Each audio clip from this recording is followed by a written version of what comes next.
Un enfant qui aime sa suce, aime sa suce. Et la lui faire abandonner, ça peut devenir une grande guerre familiale. Vous avez besoin d'aide pour ce grand combat? Eh bien, voici des livres qui volent à votre rescousse. Débutons avec « Où est ta tétine ?»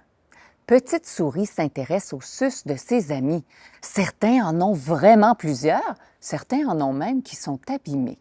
Alors, elle va se promener et questionner ses amis pour savoir ce qu'ils font de leurs suces et à la toute fin, elle va tenter de convaincre ses amis d'envoyer leurs suces à l'usine à tétine afin de fabriquer de nouvelles suces pour les bébés. Parce qu'eux ne sont plus des bébés, ils sont grands maintenant. J'ai aimé qu'on présente entre autres les désavantages d'utiliser la suce aux enfants.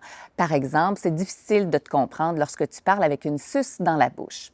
Autre détail intéressant, le livre est grand, magnifiquement illustré. Les personnages d'animaux sont attachants et il y a des rabats à l'intérieur à chaque page pour voir où les différents animaux cachent leur suce. Donc, ça devient une lecture qui est interactive et qui est intéressante. J'ajouterais peut-être un petit bémol ici. J'ai moins aimé l'utilisation des mots tétine et totoche pour parler de la suce, simplement parce que c'est moins usuel au Québec. Le livre « J'arrête la suce » est un animagier. Donc, c'est un livre animé et un imagier à la fois, parfait pour apprendre de nouveaux mots et pour s'amuser, parce qu'il y a des rabats, des languettes, donc on peut jouer tout en lisant. Ce que j'ai apprécié de ce livre-là, c'est que le retrait de la suce se fait de manière graduelle. À chaque page, c'est un enfant différent qui arrête la suce pour une raison différente ou un moment de la journée différent.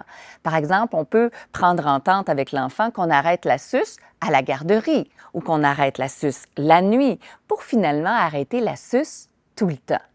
Évidemment, ça ne veut pas dire que ça va fonctionner avec tous les enfants, mais je trouvais que c'était un compromis intéressant pour introduire le retrait de la suce de manière un peu plus graduelle. Je grandis avec Nico, fini la suce. Dans ce livre, le petit Nico aime sa suce. Il la prend lorsqu'il s'ennuie, lorsqu'il est fatigué, lorsqu'il est en colère également. Mais un beau jour, son grand-père lui fait remarquer qu'il y a peut-être des bébés animaux dans la forêt qui aimeraient eux aussi avoir une suce. Et là, Nico se plaît à imaginer ce que les autres animaux vont faire avec sa suce. Par exemple, le petit renardeau pourrait peut-être se consoler si jamais il se blesse à la patte. Alors, j'ai adoré ce livre parce qu'il est très vivant, plein de surprises, de rabats à soulever. On s'amuse donc en même temps qu'on lit. Et la morale, elle est évidente. Éventuellement, Nico pourra abandonner sa suce. Je vous présente maintenant le travail secret de la fée des dents. Dans ce livre, il est question d'enfants qui sucent leur pouce. Se débarrasser de la suce, c'est déjà un défi. Imaginez quand le comportement, c'est de sucer le pouce. Alors ici, on a un jeune personnage féminin qui suce son pouce, mais elle se réveille en pleine nuit et son pouce goûte très mauvais. Et sa maman lui explique alors que la fée des dents a un travail secret.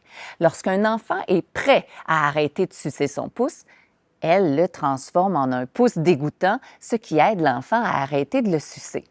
Bon, ce qu'il y a d'intéressant dans le livre, c'est qu'on présente les désavantages de sucer son pouce, les problèmes que ça peut apporter à la dentition.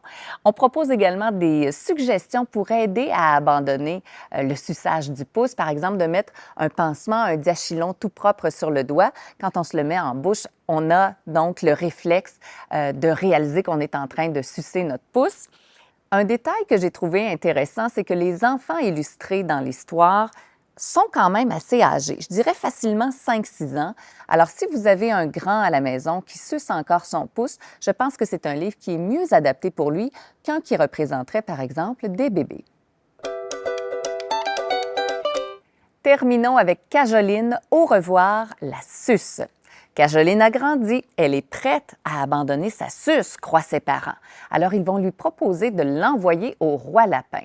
Parce que dans la forêt, les petits lapins ont des dents qui poussent sans cesse et avoir une suce les aidera à prendre soin de leurs dents. Alors, Cajoline accepte et sa maman et elle vont poster sa suce au roi lapin. Ce que j'ai trouvé intéressant, c'est qu'on aborde l'après-abandon de la suce. Ici, dans les jours qui suivent, Cajoline est un peu triste. Elle a de la difficulté à s'endormir sans sa suce, mais elle se console quand même à l'idée qu'un petit lapin a maintenant une suce grâce à elle.